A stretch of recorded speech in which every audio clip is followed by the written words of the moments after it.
tons of barriers to using this technology, having a smartphone, downloading Foursquare, and actually actively, physically checking in. Some of the new looped Google Latitude are passive, which makes it more technologically more and more in the background. But as we mentioned, that's a huge privacy issue. So my question is, will it scale?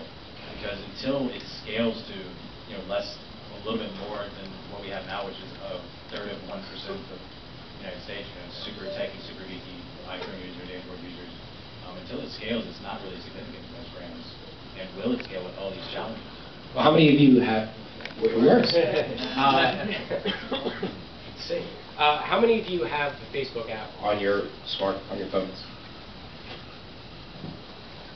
Set your watch to it, because that's when it's going to scale, when it's an activity that can be done. And Facebook's the Trojan horse for all of this, by the way, scaling. So it's not even a Trojan horse. Well, I mean, Twitter added it, and Twitter added location. What is that? But it's irrelevant to the. It was very passively added. Yeah. It's not fully. I wouldn't depend necessarily on Facebook to go full-fledged and automatically opt everybody into the location, considering what they just went through. Well, they're definitely that might be a small hurdle. You're saying, yeah. They will turn it on, and they will communicate the value, and brands will be part of this. To Bonnett's point, will communicate the value of doing it for consumers, and if it's another way to interact with a brand, and then by the way, maybe get rewarded for doing so through Facebook credits, that you'll be able to spend at those same retailers. This sounds Skynet because it is. Right. That will be how it works out. And basically, the value is I don't have to download a Pepsi Loop app and then a Starbucks app and then a different brand app. I can just opt in on Facebook to the brands I want to interact with. If you want Facebook credits, yeah, I mean, that would be the play. But I'm not sure that's enough. I mean, if Facebook, their fastest growing demos are like 40+. So I mean, and how much of those folks are doing anything beyond looking at pictures of the kids? I don't know.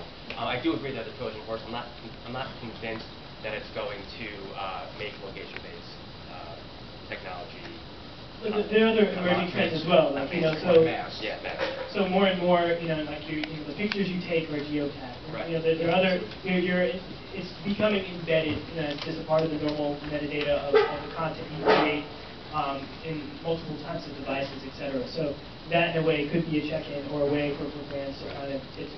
Or start to get to value. Like, so now I have location, but now we have HP launching an API to say, tell me the most relevant website for this location, and I can peg a video from this location. So now we're annotating place, right?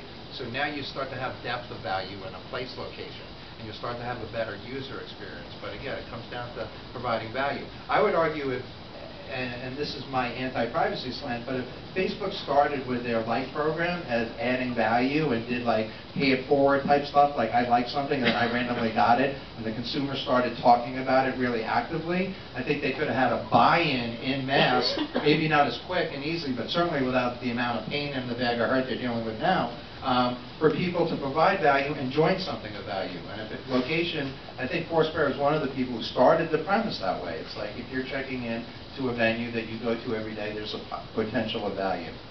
So provide value, provide better user experience. And what's the view of the panel on sort of active check-in versus passive?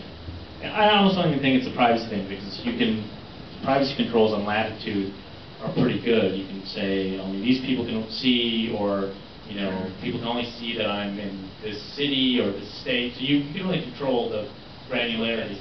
Yeah, of where you are.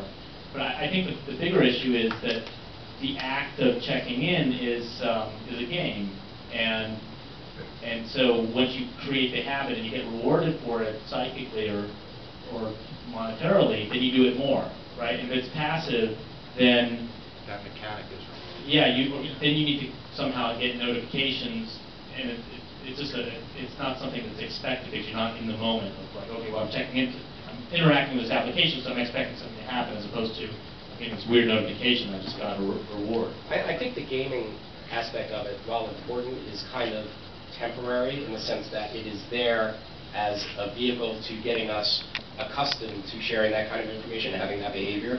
I think long term, in order for this to live, it's going to have to be the value. Because that game's going to get boring after a while. I mean, then again, we still play hopscotch. But, but still, it's like that is going to, right now, it is just a way to get people more involved. evolve. Yeah, we're in the amusing ourselves to death phase of this, but like, God forbid we actually connect to people who want to do meaningful things together or do things that are going to change something because we're in the same proximity or getting greater value. I think that's when you've gone from social interactions and, oh, I know you, and, oh, I know you're here, oh, this is why we're supposed to be talking and this is what we're going to get achieved. Like that's when, and that could just be becoming friends and having a drink together, or it could be, you know, as deep as a Pepsi Refresh program. But we need to get to the value part, not only user end value, but like why we're doing it all together for it to really, really scale.